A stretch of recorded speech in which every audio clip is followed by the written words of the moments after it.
c'est le 400 barreur senior dame, moins de 23 ans, avec dans ses compositions Villeneuve, le Cercle Nautique Rémois, le Cercle de l'Aviron de Nantes, le Cercle Nautique Verdunois, Chambéry et l'Aviron Grenoblois.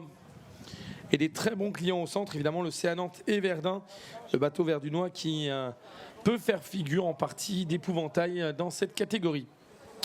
Les verdunoises, qui devraient, sur le papier, monter sur le podium. Voilà. Après, dans quel métal, on va le voir. Mais c'est très intéressant du côté particulièrement également de Chambéry. Aussi, hein. Et puis avec un bateau en outsider pour le Cercle Nautique Rémois qui a présenté de très très bonnes choses tout au long bien de ces championnats pour l'autre club de Reims.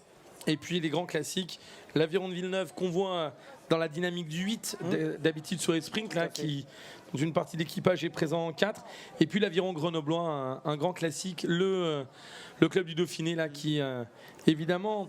Et comme tu l'as dit, Sébastien, c'est l'occasion les moins de 23 qui ont couru sur les championnats seniors classiques peuvent doubler là aujourd'hui en moins de 23. Oui, puis on a quelques juniors aussi qui complètent les équipages. Oui. On essaie vraiment sur un travail de formation et de transition pour amener à rentrer sur le monde senior, pour continuer à garder les jeunes seniors. Voilà l'objectif de ce championnat des moins de 23 ans. On va le rappeler évidemment tout au long de l'après-midi. Nous sommes en pointe, 4 de pointe. Ça part à l'instant. Magnifique image de ce départ digne des Jeux Olympiques, tout simplement. On ne va pas se leurrer. Et le bassin de Libourne, du reste, est candidat pour les championnats du monde et les championnats d'Europe.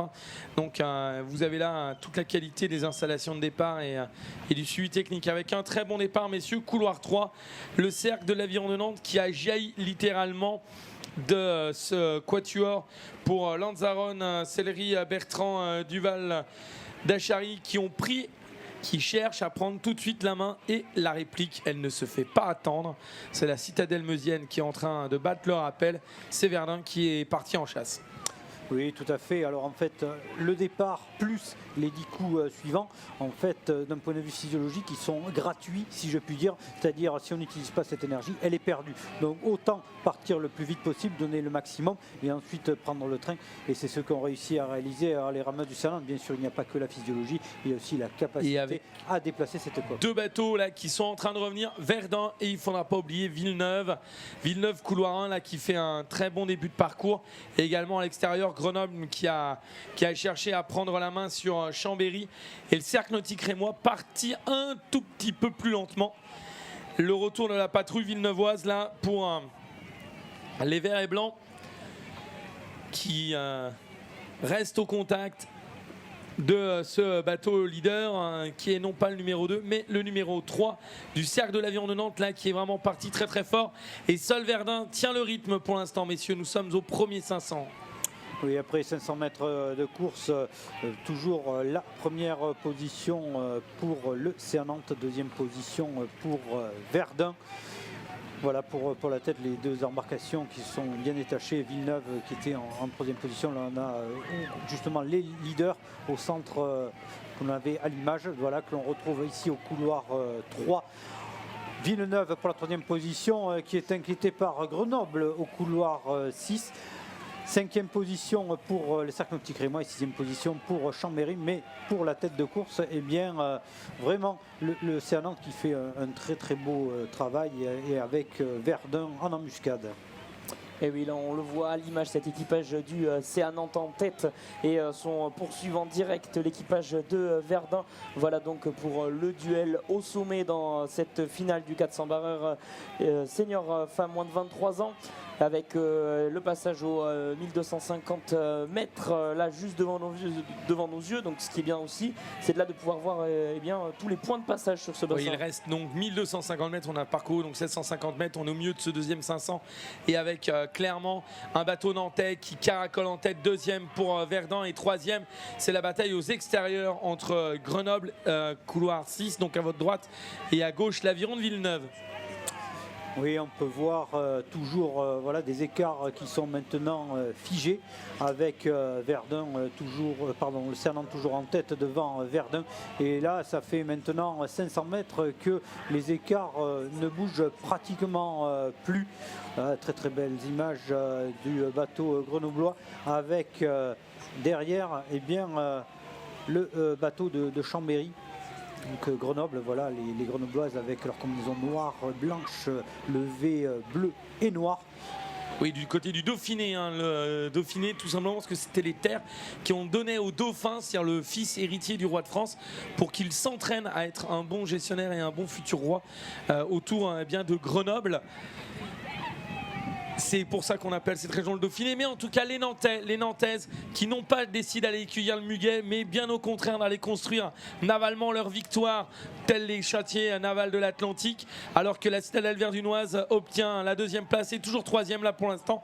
Eh bien, la belle surprise de Villeneuve, mais c'est serré parce que vous le voyez, entre 10,32 et 10,94 de mémoire, eh bien, je suis très très mauvais en maths, mais 9-3, ça fait 6 dixièmes. 6 dixièmes de seconde d'écart, Mathieu, très très serré pour la troisième place. Tout à fait extrêmement serré pour cette deuxième place entre Villeneuve et Grenoble. Donc là on a la bataille des extérieurs pour les deux premières places. C'est la bataille de l'intérieur entre le CA Nantes et Verdun au couloir 3 et 4. Et là c'est bien toujours le CA Nantes qui s'est positionné dès le départ en tête et qui continue maintenant son énorme travail pour rester en tête et se mettre à l'abri du retour des Verdunoises. Et là c'est Villeneuve qui semble maintenant en légère difficulté plutôt, et Grenoble qui est en train de passer Villeneuve. Alors ça se joue vraiment pour l'instant à très très peu. Voilà, on est dans l'axe de course, ça part sur la gauche et avec cette magnifique vue de drone, le duel, la bataille rangée entre Villeneuve et Grenoble pour la troisième place.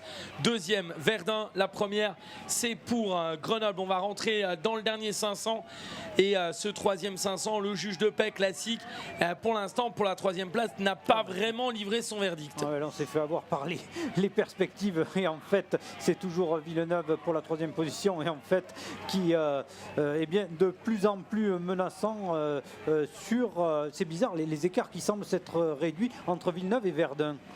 On va voir les pointages dans le dernier 500, mais Grenoble marque un peu le pas. Et le retour du cercle nautique rémois, le retour des pelles bleues et écharpe rouge du cercle nautique rémois là, qui remonte les Grenobloises et qui revient peut-être un tout petit peu sur la pointe arrière de Villeneuve, mais devant Nantes à course gagnée, deuxième place pour Verdun, la troisième semble-t-il pour Villeneuve, quatrième le cercle nautique rémois pardon, et cinquième c'est pour Grenoble et sixième le Creusot. Oui, Chambéry, oui, pardon. Et devant toujours cet équipage du CA Nantes qui est en plein cours, si je puis dire. C'est un cours d'aviron qu'ils sont en train de. C'est une démonstration. C'est une démonstration très clairement que ces jeunes filles sont en train de nous faire sur ce bassin avec dès le départ un positionnement en tête et on y reste, on continue de creuser l'écart. Oui. Les écarts, ils s'agrandissent et c'est bien, vous le voyez.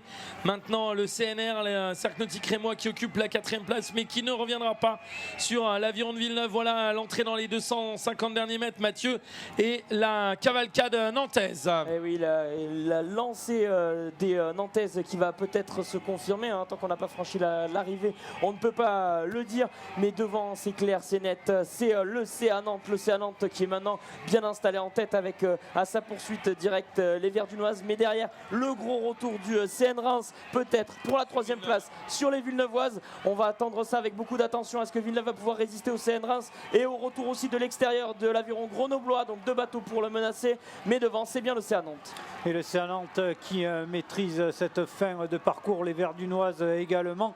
Troisième position toujours pour Villeneuve sous la menace du cercle nautique rémois. Mais le cercle nautique rémois de plus en plus pressant, toujours une longueur d'écart en moins. Pour la première position, pas de doute, les rameuses du CA Nantes vont s'imposer de fort belle manière. Deuxième position pour Verdun et troisième position toujours Villeneuve qui l'emporte. Quatrième position pour le cercle nautique rémois, cinquième position pour Grenoble et enfin sixième position pour Chambéry. Voilà, c'est fait pour Chambéry. On aurait cru que le cercle nautique rémois avait la capacité de revenir, mais ça n'a pas suffi pour venir sur Villeneuve qui ont réussi à tenir la dragée haute au cercle nautique rémois. Oui, avec à nouveau, on ne le redira jamais assez, ces magnifiques images de Libourne dans cette zone d'arrivée avec eh bien, le bateau du CA Nantes, Luc qui a dominé tout du long cette course. Magnifique prestation des Nantaises. Oui, les Nantaises qui sont très bien parties en tête et qui ont gardé la tête jusqu'au bout. Elles étaient au-dessus aujourd'hui, elles l'ont prouvé d'un bout à l'autre. Les écarts se sont agrandis. Voilà. Avec, et donc on attend ce carton de résultat pour vous annoncer les arrivées au ponton d'honneur dans cette épreuve du 400 barreurs moins de 23 ans féminine.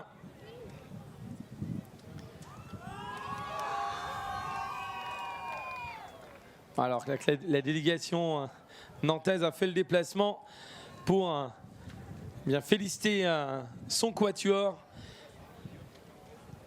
Et on peut donc appeler au ponton d'honneur, première médaille d'or et championne de France, le cercle de l'aviron de Nantes.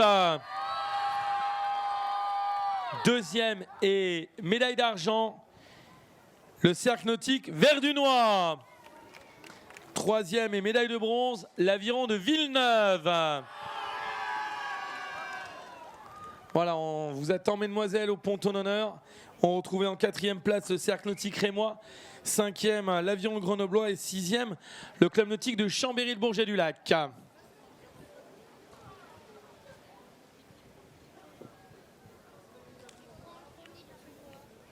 Voilà, on attend l'arrivée, voilà, Villeneuve à l'écran, médaillé avec des larmes de joie. de bronze. Mais oui, ça fait un moment qu'on n'avait pas retrouvé Villeneuve chez les seniors, Luc. Oui, sur les podiums, c'est la remontée progressive. La reconstitution d'un groupe. collectif, voilà. Et cette aventure chez les filles qui marche très bien, cet esprit de groupe et l'envie de se surpasser ensemble. Il y a un vrai collectif dans le 8 Villeneuvois. Et puis, n'oublions pas les Verdunoises là, qui ont réalisé une très très belle deuxième place. Là encore, un collectif à Verdun chez les filles très conséquent et qui permet ce magnifique quatuor Leclerc, Aubry, Kless, Martin qui apponte à l'instant qui est en train d'apponter dans ce 400 féminin, moins de 23 ans.